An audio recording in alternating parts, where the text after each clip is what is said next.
Dinah Ross. There she is. She's 70 years old this year. That's cool. She's got a 12, this is the big thing about television. She's got a 12-piece band, and this is how they are always lit. This guy has two Lecos, or source fours. Same here, same here, same here. This guy has two, this guy has two. This guy is actually rear lit, and so is the percussion. There's a rear truss up here. There are 3 source fours lighting him, 1 directly above and 2 from around. And the truss is behind them, and I don't mind doing this. There's a reason for this. The show starts with a white scrim, and they have a little soundtrack tape, and I just light these 2 guys. Now, all my other source fours are in front of all the other key lights are in front of the scrim, and that would just produce all the frame patterns of the shutters of the lights that are lighting all the other members. But the ones that are lighting the percussion and drum are behind the scrim, and although the lights are behind them, I'm actually trying to bounce the light off their cymbals and their white skins to get a little bounce back up. And you can see he's actually pretty well lit. Yes, he's very well lit, but he's always lit well, and so is he. And this is pretty much a minimum of lighting. The risers have got white scrim in front. Behind the white scrim is just visqueen, opaque visqueen as a diffuser, and behind that some LED strips, and then we color up the risers. I saw a hand back there. No? Oh, somebody's just stretching. Okay. So this is a video screen, and this is projection. This is rear projection. Transform it curves. You saw those before on my Singapore television show. Why not recycle? They're rentable. She bought them. They're really clever. They've got little eye points. I'm picking it up at that point at the moment, and there'll be another one back there just to steady it. They are touching the deck. They have a flat bottom there. Currently, I'm picking them up from a point there, so they hang at a slightly different angle, but they balance themselves out. Then I can actually just hang a little piece of trick line to a sandbag on the back to steady them that way. It's easier to do it on the deck than up, so I only have to put 6 things up in the air. Okay, so there's a horn section. They all take solos. Lead guitar, bass, musical director, drums, percussion, 3 backing vocalists, and the fake 5-foot grand piano. He's actually got some kind of Yamaha synthesizer in there, which plays a really much better grand piano. It's always in tune, no tuners, and 2 people can pick that whole piano up and just take the legs off. The legs just kind of clip on. They're not even really bolted. Well, that saves a lot of time. So more video.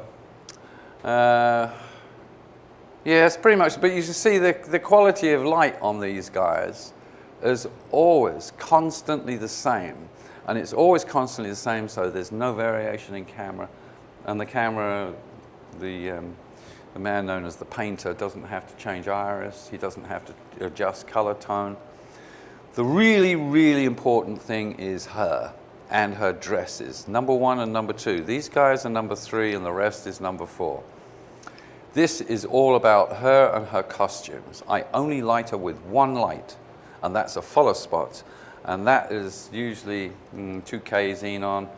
Xenon light has a color temperature of about 5,600 Kelvin, which is very close to daylight, which is, we all know, quite blue. So I correct that with a material called 1/8 minus green. Who uses CTO? Okay, stop doing that. CTO is color temperature orange. It's actually used not for putting in lights, but for putting on windows. You're in a film situation, you're in a room, and your main source of light is daylight coming in through great big French windows. Lovely, fabulous amount of light. It's flat, it's diffused, it's perfect, it's coherent, it's better than anything.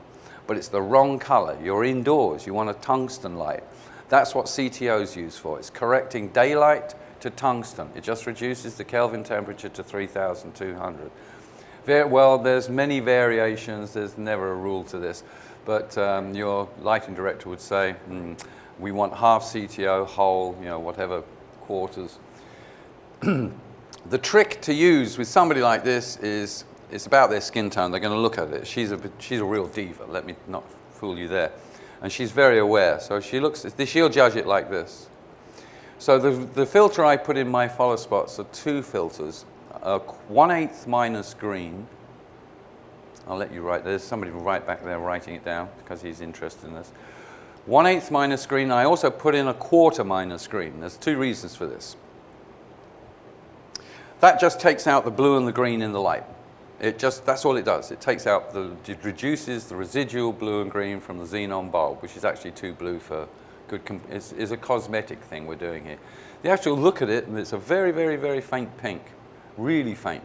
The reason I use 2 is we're traveling around, we don't ever travel with our own follow spots. And it's a pick and a poke, that's an English expression. The follow spots could be good, bad, or ugly. So by having the 2 gels in there, I've got a 1/8, I've got a 1/4, and I've got a 3/8. You rarely need to go above 3/8. It's a really bad machine that's basically showing nothing but green at that point. So that's really a great way of coloring people for camera. It doesn't matter what tone their skin is. They can be quite dark. They can be all the way up to Scandinavian bleached white. She loves this, and I don't light her with anything else. All this colored light is behind her. All these specials that are behind her, there is no other light except that one follow spot. And that way I can control her completely. I have no contamination from anywhere else, and there's no conflict with other color coming in on her dress. And that's how to light a principal. One light, that's all you need. And it's much easier to do it with one light and have to figure out where all the other lights are coming from. If you start using 2 follow spots, that might be because one is they're further off from center, but if you've got a center follow spot, use 1. I do have other follow spots. In fact, in this tour, I have 4 in all. But the reason for that is these 3 people, she leaves stage, these 3 people come out and perform down here and do the backing vocal routine, which is usually get up and stand up and clap, and they do quite a good job.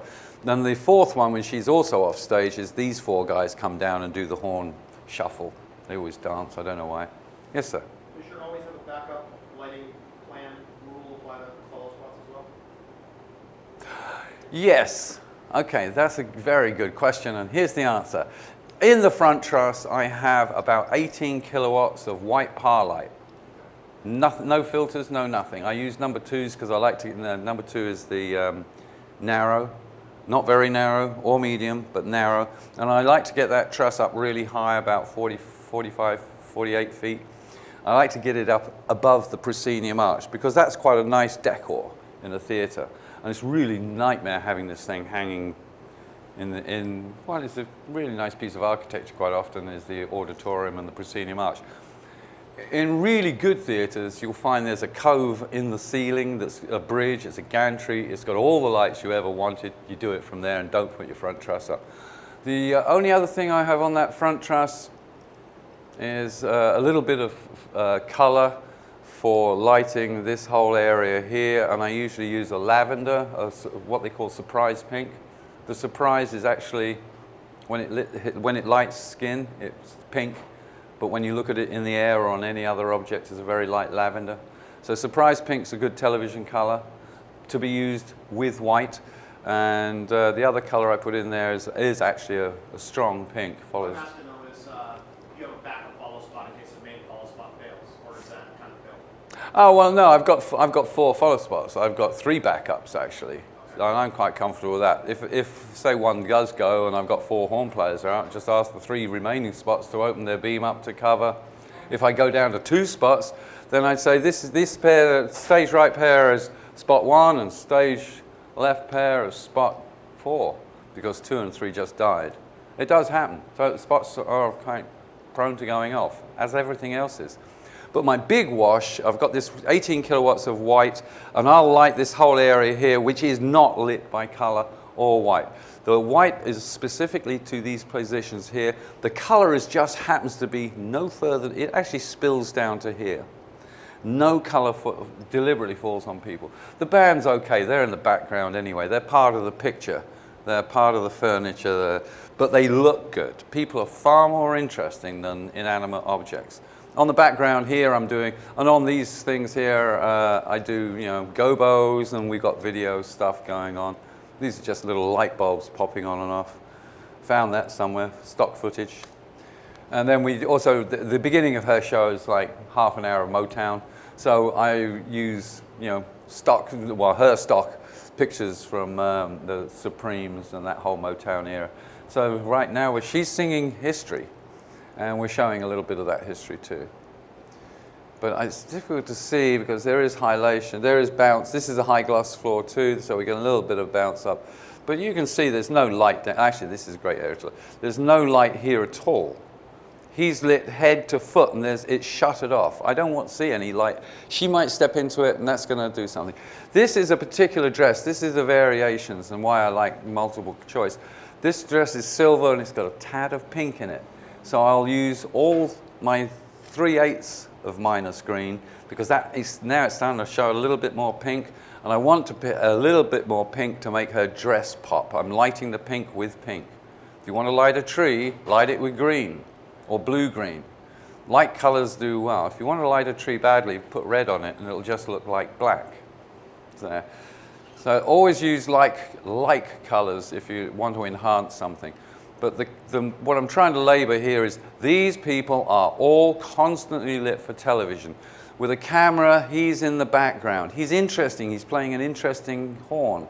She's very interesting, but he's a good out-of-focus background shot. They're guaranteed shots. And the best thing about television, the news reporters come and they make their little news footage. And if it's really good footage, they'll use it again in the future. And the same with photo editors in newspapers. They come and photograph the first 5 or 6 songs maybe, and they'll use really bad pictures if that's all they've got. But if it's lit well, they'll have a whole library now of really great pictures. And yeah, and then there's a reference to Diana Ross somewhere in another article in another month, and they'll use this little picture that was there, and it's a good picture. And it does your client and the newspaper and all that publicity really good. Are your designs copyrightable? Waste of time. No, of course not. This is an information age. Everything's free. You can copyright it, but the trick is, this is how copyright used to work in the 18th century. Alexandre Dumas, good example. He wrote, let's say, The Count of Monte Cristo, Three Musketeers. This is how they copyrighted it. They'd send the book out printed to all their distributors, but not send the cover. And then the cover would arrive all simultaneously, and all the distributors and the booksellers would put the cover on and sell it quickly. In 2 weeks, it's bootlegged to hell, and that's the end of it. So they made their money in that first week or so. And that's copyright protection, and that's pretty much how it works nowadays. Get it on first, you'll get the credit and claim, and everybody's a copycat. But you can, yes. The simplest way, a simple way, which really won't stand up in court, is send all your diagrams and documents and show them to somebody who's a notary, your bank manager usually. Here are all my documents. This is what, you've seen it, you seal it, stamps it, puts it in the safe. Now you pay your banker small money for his time and effort. And that is a flimsy copyright. But copyright of design, I mean, really, I just thought of something. I think 10 other people just thought of something. It's who gets it to the marketplace first wins, and that's the example of Dumas and his books. And that's suddenly coming right back with people publishing their own music on the internet. As soon as it's out there, it's public property. So yeah, it's an information age, and copyright's going to be dead in 50 years. Miss Carol. Yes, as another woman of a certain age, as is Miss Diana, I know you're a fan of form lighting and backlighting and modeling, and in this case you were using straight front light. Is that because it makes us old girls look a little less wrinkly? Okay, well, this is a delicate subject. Yes, I'm trying to flatten her out, actually. That's why I don't need to use backlight, because I've got and this is deliberate too. If this was all black, I'd mostly have a rear follow spot, and I don't want to carry a rear follow spot. Ugly, complicated, involves another person, intercom. And and also when she comes and she does trip along the apron, and then she starts seeing people in the follow spot down there, and she'll actually say, "Are you okay? That follow spot's really bright." She'll talk to them, and now you're in disgrace. So get rid of that. But this actually works as a backlight. It's a background register. It's not a light. It's a lightened background. You can see her silhouette. She's got trademark shape of hair. So that's really all you're looking for, is the silhouette, because backlighting doesn't do anything else. It just silhouettes. So I'm using one flat light from as close to the center as possible because it does flatten her out. Actually, she's incredibly great form, but she still needs a little bit of cosmetic adjustment, and that's what Johnny does. And that really is my big responsibility. And it sounds kind of funny, but I am in charge of other people's vanity. Hey, she's really good. She sings really well, she performs really well, she knows all the tricks. There's nothing this lady doesn't know. And actually, I'm breaking one of my golden rules working for her, and that is don't work for self-managed artists. There are quite a few good golden rules. Self-managed artists are rather difficult to deal with because you've got to talk to them about everything. I like somebody else to talk to about money. I want to talk to the creative with the artist, and that's it. I want to talk showtime with the artist, that's it. I want to talk about transportation and so on with a production manager, but no, it's really crazy having a self-managing artist. She's actually rather okay. She's got a lot of experience. What else don't I work for? Oh, the old theatrical ones. Don't work with children. You keep stopping because they have to go to the classroom or the bathroom. Don't work with animals because they keep stopping to just go to the bathroom. Don't work with robots. That's a film thing, because they always keep breaking, and the people who come with robots are a real pill. So, no. Don't work with self-managing artists, and a new one would be try and avoid working with parental management. Yeah. Name one parental management team that didn't end in tears. Nope, none of them. So anyway, they're difficult because it's very, very personal.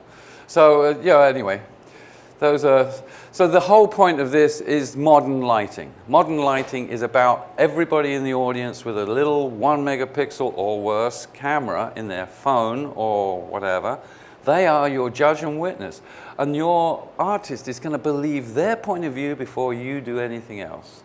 They don't let me take photographs, oh no, but then they rush back to their trailer or their airplane or hotel room and tune into YouTube, and they're watching 1 megapixels from shaky old Jack in the 15th row, and then, oh look, 30th row, way up in the gods. It doesn't matter. They are looking at this and it's verbatim. They are believing it because it's real, it's unbiased, it's a person in the crowd. This is a fan who wouldn't try and mess me up. They forgive the shaky camera, they forgive the awful angle or up a nose or whatever, but what they're looking for is, I can see me in my dress and it looked exactly as I saw it myself. That's all she wants.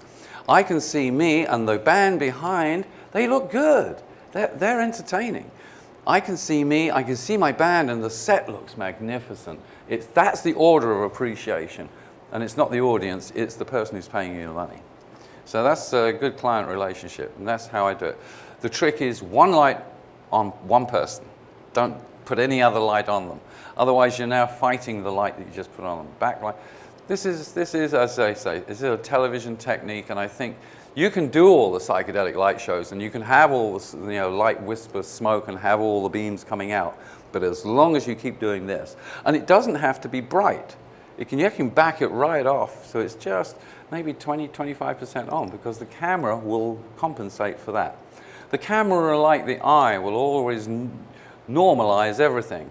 It gets bright, then it gets dim again, because the eye was always trying to bring it to exactly the same in the level that the eye likes. It's not, I want to look at bright light. The eye doesn't want to look at bright light. It has an iris, and when that finishes, you've got shutters. So that is an example, a very good example of what I consider modern lighting to be, and the reason is all those little cameras. Yes? When you are working with the artist, do you coordinate with the wardrobe department ahead of time? Oh yes, that's actually, I'm glad you brought that up. Yes. Here's a trick. This endears you to the diva, and they trust you forever. Like their wardrobe missus, like their hairdresser, they confide in you about everything. I can talk to her about things that you wouldn't normally expect. I can talk to her about skin tone. I can talk to her about costume. I can talk about her shape, actually, because she trusts me. In her dressing room, she has a quick change on stage, and she has a main dressing room. I've got to her lights. I've actually got all her light bulbs, and I changed them all to what I wanted, which is actually 1/8 minus green.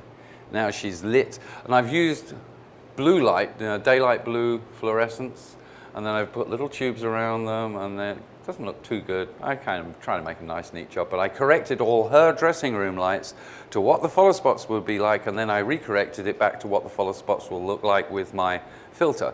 Now she's doing her makeup in the correct light. Now the wardrobe mistress is also seeing the dress in the correct light. It actually is a real good political move because it makes me seem very attentive. It also allows the wardrobe to look at their dress as it will be, and it does make a big difference if you light it properly.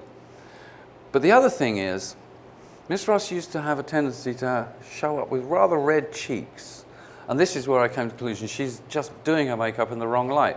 And for me, it was like she's a little old lady who's kind of heavying up on the rouge. But in fact, what was happening is she was putting it on in a tungsten, and it looked good. But when she got out into my corrected light, which has got a tad of pink in, the red started to really pop. So by correcting her light and having this candid conversation, I think you'll touch too much rouge. Well, there was a kind of a raising of an eyebrows there, but I soldiered on, and I explained, because I've changed all your lights, so try using less rouge and you'll see it differently because the lights changed. And that was it. The day was won, the battle was won, and now she won't go anywhere without me. Yes, that's the kind of thing, that's the way to keep jobs. So that was a political win, but it was also the right thing to do. So that was a good question asking her. Yes, get involved with the wardrobe mistress. Politically, the wardrobe person is usually, or the hairdresser, is the person who has the ear of the artist. You say you want to be their friend too, because they'll say nice things about you, especially if you like the wardrobe. They'll go back and say, whoa, everything looked great. He really did a good job, or she really did a good job with lighting. The dress really came out the right color. Not like the previous guy who made everything look brown. Why? Anyway, that's it. So here's a nightclub scene. The video is, this is the lady sings the blues. She's got rid of the vocalist. It's all blue and green. First thing she ever said to me was, don't use blue or green because black people don't look good in blue and green. My answer was, nobody looks good in blue and green. And anyway, I'm not going to put color on you or anywhere near you. So everything is blue and green around, but not on the principals. And there she is in her one light. And that's how it works. You separate what you want to be perfect from what's imperfect. Hi, Eric. Do you use, for video content, do you control that when you're out on her shows, or does she have a video person? Varies. This is all, this is actually a star cloth. This is fabulous. This is a custom built star cloth. But it varies. Sometimes you'll have, if there's image magnification, there's always a video department. And in that department will be somebody running content on top of image or separately. But if it's just something like this, I'll have it all transferred into this laptop with, they're all MPEGs, fairly low resolution, it doesn't have to be high. And I then put it into a free program. You can buy it, and if you buy it, you can then save things. And it's called QLab, Q, letter Q, L-A-B. And what that is you drag and drop all your files into a list, and that's it. You can then shift the picture around in the frame, so you can move it around in the picture. And then you can, this is each file. Then you can adjust the audio if there's audio, and it's got a whole little graphic equalizer and everything. And it's basically press the space bar, nothing much more than I'm doing here. Press the space bar, and it immediately starts playing, and it'll stop where it's supposed to stop and stand by on the next line. QLab. There are lots of them, but QLab's the freest and it's the easiest. And it is. Anything that's drag and drop is real worthwhile. So yes, I do control it if it's that simple. If it has camera involved, immediately give it away. Why be involved with camera? They're already doing video, so give them all the content. So this is a fiber optic star cloth. It's still kind of old worldy. This is up the top here. There are 14 LED fiber optic drivers. They're red, blue, green, and white. And that's all DMX daisy chain, and they're all individual. There are 4 fields of background star fields, and then there are these, I forget how many there are. There's 7 of them. The arrays, and they all change color, and that really looks beautiful. And I just use it in this one section. This is a kind of 3/4 of the way into the show. We've done all the Motown, we've done all the pop songs. Now this is the serious moment. It's just her and the musicians. They all solo through this. It's really cool jazz. It really is a great relief from all the bump and grind. And then it's just primed everybody for the last quarter, which is just a ramp to, you know, the end. She comes back out on Why Do Fools Fall in Love. That segues straight into Ain't No Mountain High Enough, which is a huge hit for her. And then she goes on, and now she's changing costumes between every song almost. So there's a lot of on and off, and then finishes with I Will Survive, which is a Gloria Gaynor song, but it's kind of the sentiments, right? You know, she's old and she's still surviving. That's how I like modern lighting, and that's television. And the whole point of that conversation was your friend is out there, or that's where you're going to lose your job, the people with your little cell phone. You know. You see him there. And that's also why you lose your blackout as well, because that screen lights up. But that little camera there is quite good, actually. It's amazing. But it's not great quality. So you really have to pander to that camera. Yes? So, this whole process, are you calibrating like the intensities of the lights? Yeah, I try to do that myself. I try to back off all the time. The cameras are pretty sensitive nowadays. You don't have to be huge lights. My theory on intensity is the light.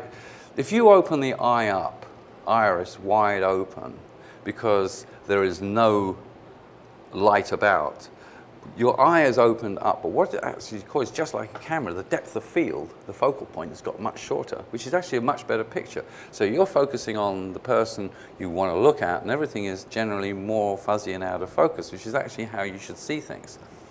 If you really intensify all the light and it's all full on bright, your iris closes down because it's trying to normalize it. But as the irises are small, just in your camera, the depth of field is increased. So now you're seeing a person in front, Miss Ross is in front, and the drummer, who's only this big, is totally on her shoulder because the depth has disappeared because the focal length has increased. Does that make sense? Everybody know about depth of field in the camera?